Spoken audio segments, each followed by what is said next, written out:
Thank you for having me.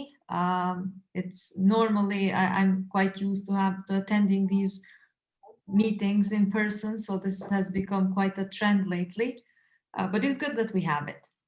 So I am Festa. I'm what I like to call myself a community engagement advocate, and at Mapita I am leading the sales team and working with marketing as well. Maybe I can start with a couple of words about the company. We are a Finnish company. We are based in Helsinki. We actually, our beginning was not even thought that we would become an actual company, private company, because we were part of a research group at the University of Aalto. Both the founders of Mapita, Anna and Marit, they were doing their PhDs in the field of public participation and land use planning.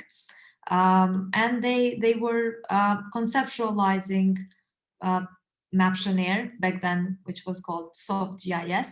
They were working in a research team, finding out how do people participate, what would be an easy way to get citizen input, and then later on implement it as part of the participation process, as part of the planning process.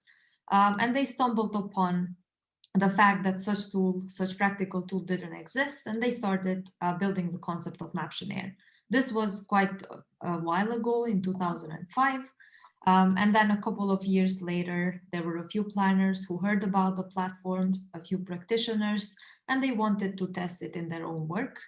And then noticing the demand, noticing that the public participation needed such way because Maptionnaire was one of the first tools of this kind, then they decided to spin off them from the university and keep on developing Maptionnaire so that the planners could use it. Since then, we have been working with cities, we have been working with regional institutions, with consultancies, and with research institutions who mainly need public input, especially the where aspect of how do they feel about their living environment and how and where something is happening.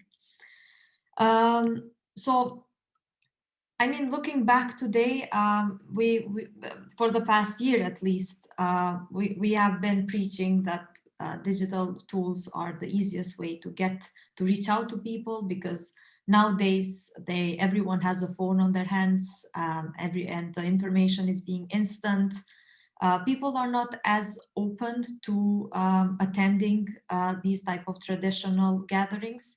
At least myself, as they say, a millennial, I have never been to a public gathering, mainly because I have been given the opportunity to participate online, and that has been more friendly to me.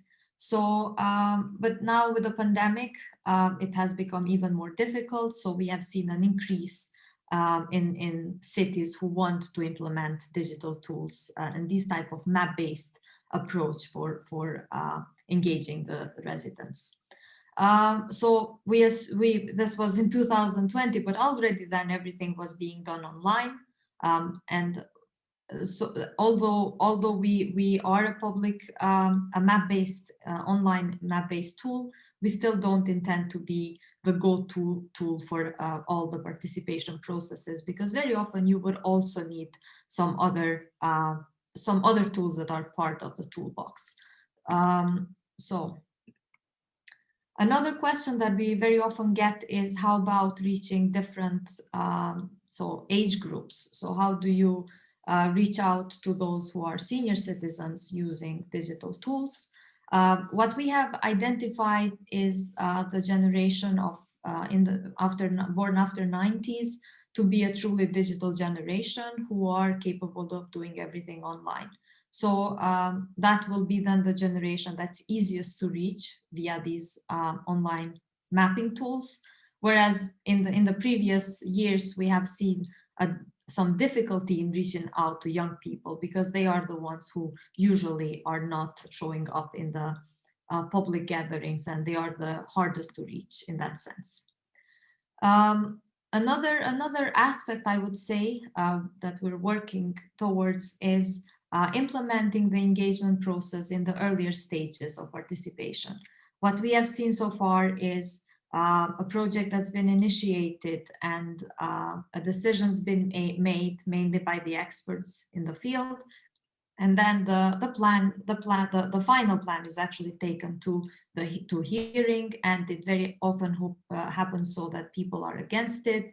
So they have some particular agenda, they have some personal reasons, and very often they haven't been listened to when they have had some type of wish or a need for their own living environment. So then the process happens to fail, and then there's a lot of resources that are spent until a certain plan is taken forward. So what we're trying to do is we're trying to initiate steps that would mean that engagement process starts from the beginning. So when you are starting with a planning process, you are already asking people about their ideas and decisions. This is normally not as easy to do, but at least with the Johanna will probably confirm this later, but with the platform that we have built, it's easier to gather data, it's easier to reach to those who are normally not as open to participate. So then it's also easier to visualize that data and take it back to the citizens. So what we are building with Maptionnaire is a digital heart for cities, so that the planning processes start from there. So the data that's gathered from the residents, those who are using cities, who are using urban places, they are heard of, and their opinions are taken into account. So that's more or less the theory part of what we are working with, and how we have thought Maptionnaire, how we have conceptualized Maptionnaire. But now what I'll dive a bit more into is the actual platform. So how does it work and what we have built? So we have divided it into a few different features or a few different levels of the platform. I agreed with Kata that this part will also be more in form of a demo, so that you can actually see what types of different features the platform has and how it can be used in practice. I will also be sharing a link with you, which is a link to an actual questionnaire, and then you can answer that link so that we can look at the data after, a data that will be analyzed through Maptionnaire. So let's start first then with the basics. The most basic version of the platform of Maptionnaire we call Core. So Core gives the capability of designing map-based questionnaires, be them map-based or also picture-based, and then using polls and voting tools and other demographic survey elements that allow you to collect data and also be able to analyze that data easily. So that's the most basic version, and I'll also open up a questionnaire now so that we can go through the practical part of it. So let me share my screen again. So can Kata nod if you can see my screen? Yes. So then this is how one questionnaire built with Maptionnaire can look like. So we're talking now about improving cycling in the city. The city in this case happened to be city of Helsinki, where Maptionnaire team is located. The platform is not an application, so people don't need to download anything on their phones or to install something in order to answer. Instead, they need to have an internet connection available, but it can be any smart device that they use because the tool is fully responsive on every device. And now, as I'm moving further, I can select my language to be English, and then I move further to actually answering the map-based version. So the first question is asking me about my cycling experience in the city of Helsinki. So now we're looking at an OpenStreetMap, and I'm going to tell that normally, usually this is how I would travel to go, let's say, to Eiranpuisto, which is a park. And I can say that this is something I usually do for leisure. So I like that park, so that's why I usually go there. So this is how you would add a line to express, to show where you go or some type of route that you use, and then telling about a specific place on the map that I like.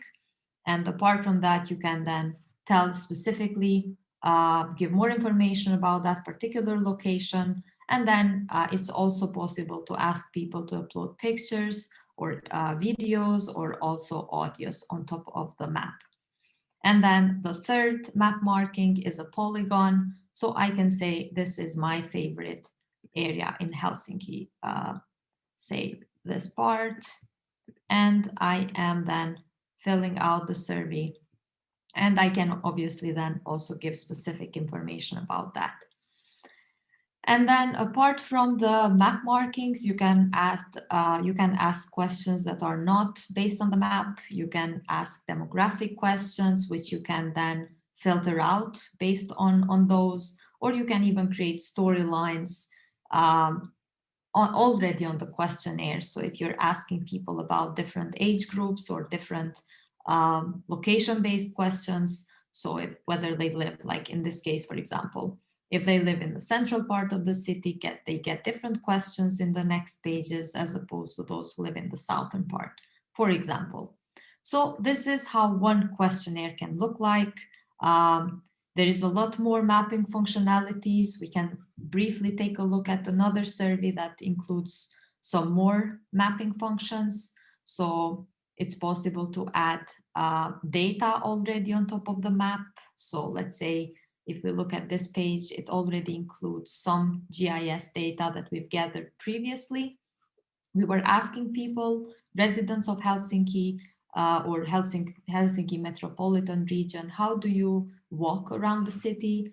And then we noticed that these purple colored lines are the places where people walk for recreational purposes, and those are mainly next to the shore. And then the blue colored lines are places where people walk instead of taking some other form of transportation. And then we have also noticed that was a tendency towards being happier when people walk in these parts for recreational purposes. So then we showed this data to the city of Helsinki. But then using this on top of the map as a map layer, you can ask then people specific questions about that data. Another way is also by using, in this case, we're again using map layers, but instead of having this type of a larger zoom, you can ask people to zoom out to a particular location. In this case, if I live in Munkkivuori, I can go and answer questions based on that. So I can have an idea about the residential building and tell more about it. So this is the idea. And then the other version is creating a storyline. So you create the narrative of the questionnaire. So now this is actually very, I think, very relevant to the project, to this event. So we are now planning 3 different parks that will be developed by 2030. And the next pages show show new ideas and gather thoughts about those. So then, as you see, the further I move to the questionnaire, it shows me different part of the map, and then it also visualizes on the left, how do they intend to develop these areas, and then where are actually these parks located. Then tell us more about these ideas. And then the other part is having actual plans, which you can feature, you can lay on top of the map. It's also possible to create different scenarios, so have people then move back and forth between them and then tell how do they feel specifically about these plans. And this is then a metro entrance vision, so you can ask people specifically about different parts of the plan or different parts of the map. And finally, another option is asking questions. Instead of it being a map, it can also be a picture. So if you want to also show a plan, which we have seen happening a lot, that you show a plan, and as such, you can get more information on it. So this then was kind of a Maptionnaire in a nutshell, the core version. So I'll go now a bit into the 2 other features or 2 other levels that we have developed. So the second level is advanced, which we know as, gamified decision making. It includes another feature which is actually a participatory budgeting tool, asking people how would they want to allocate resources and what do they prioritize. And then the web page builder, which is a way to, it's a tool to communicate about projects. And instead of cities having to build their own websites, they would be using these web pages as a communication tool. So I will also, again, share a few examples from this. So this is how one participatory budgeting tool can look like. We are allocating $10,000 to this specific park that we want to redesign. And then people can decide how would they want to spend this resource. The resource doesn't have to be dollars, it doesn't have to be monetary value, it can be CO2 emissions, points, or any unit for that matter. And then people can see how their budget is being spent. And the same then goes for the map-based version. So we have given $70,000 to spend, and now me as a user of this park, I can say that it's missing an outdoor gym, and I see that then my budget is almost entirely spent. So then it's a way also to educate people that resources are limited and they need to prioritize on what would they want to have as result. And then asking background information as well. So that's participatory budgeting, and then going a bit into the pages. So this is how one page Maptionnaire website looks like. This is entirely built on Maptionnaire. So the platform is very user-friendly for the planners as well. You don't need to use any programming or any coding. It's simply by clicking buttons that you create the questionnaires, but also these websites. And now I am actually going to show how one website can look like, but at the same time, we will go into the project that I mentioned. We will do an interactive session on where you will answer a questionnaire. This is the website on the questionnaire I created for this particular event. And we are now talking about tell us about green spaces and you. So this then is the page where we'll go through, and then the survey is embedded here. So then people know where to go when they want to participate, and they create an idea that this is the particular website that is used for participation purposes. Cities very often have very complicated websites because obviously there is a lot of information in them, and very often people don't know where exactly they should go in order to give their input. So we took that into account when we were developing the platform. So then we created this part as well. And now what I'm going to do is I'm going to share the link to the questionnaire with you. So this is the link. And you can use your laptops or your phones to answer the questionnaire. And then we will look into the data sets together. So I will use the chat to share this. So can everyone see the link? Yes. You got it. So sorry? Yes, you got it. Yes. Yes. Thanks. Yes. It's working. So if you can go now inside and answer the questionnaire, obviously, so I took that to Lisbon because I was missing sun, but you don't, obviously, if you don't live in Lisbon, then you can just make an assumption and give your input there. And then I will give you about 3-4 minutes to do this, and then we will go into the data sets together and do some analysis.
I will now then go and see how, if we have some data here that we can analyze.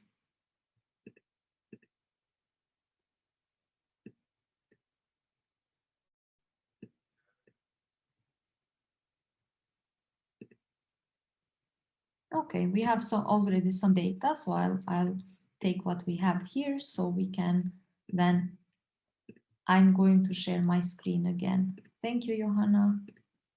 And we will look at the data we have just gathered. So then this is a dashboard on how Maptionnaire looks like when you are creating a questionnaire. This is where you create a new questionnaire. And now I can even go a bit into the editor before the data. We have still some time just to show you how the questionnaires can be created. But obviously then this is something, if you're interested in the platform, then we can go and have separate discussions so that I can go inside the platform and show you more specifically. But these are basically the pages that we have built. And then if I am to add a new element to the map, I can add a map point, for example, and then once I do so, I can edit it by adding the text, adding the question that I intend to get information on. Let's say this is your favorite cafe in Lisbon, and then I can decide what type of visuals this pinpoint will have, so that it's a lot more interesting and it's a lot more relevant to people, so they understand what type of questions they are going to answer. But now going into the data, there are two ways that you work with the data. One is you get the results as an Excel sheet where you get all the raw information, and then probably Johanna will dive a bit into that as well as a little bit. Yes. Well, that's something that we can also discuss later, but there are a lot of ways that you can work around with the data. You can create some type of what we call PDF creators that are built through Maptionnaire, and you can send then a response back to the residents as well for transparency reasons. And then the same PDF can also go to the city's registry. And then the other aspect is analyzing it through Maptionnaire, as we are going to do now. So we had one map point. This is how the Maptionnaire's analysis tool looks like. And I am going to add then the map point that we were looking at. So now these are the map points that you have added just now. And we can decide what type of visualizations we would want to have. And let's say I would decide to use a heat map, so I can adjust the settings of the heat map and say, these are the places that you like in the city of Lisbon. And we want to filter based on different questions we've asked on the pop-up question. So let's say if the question is, why do you use this particular area? And I want to know, how do people who commute to work or school through it, so that's why they use it. Or I can also see places that people go there because they want to be alone, or places where people go because they want to exercise. So I can do these type of cross data analysis by adding even another question. So what's the best about this green space? And then I can select the parts that I want to know, why do people actually like these areas. So there are a lot of trees, there is grass to play and sit on, and then is close to a good transport connection, so nobody has selected that. That is fine. So I mean, you can do different visuals with Maptionnaire's own analysis tool, and then you can also decide what type of visualizations you would want to have. So it's quite user-friendly in the sense that it allows you to build these type of reports without having to jump on another platform, and then you can also explore the answers separately, or you can export them you can export them as high quality images and then use them for reporting and so on. Otherwise, if you want to do more in-depth analysis, which we normally would also do when we work with cities, then we would use some other tool like ArcGIS, Carto, or some other GIS platform that is mainly used. So all the data can be easily transferred there. So this was Maptionnaire in a nutshell. I think I'm quite on time, so maybe I can still take 5 minutes if there are some questions, if Johanna is okay with it.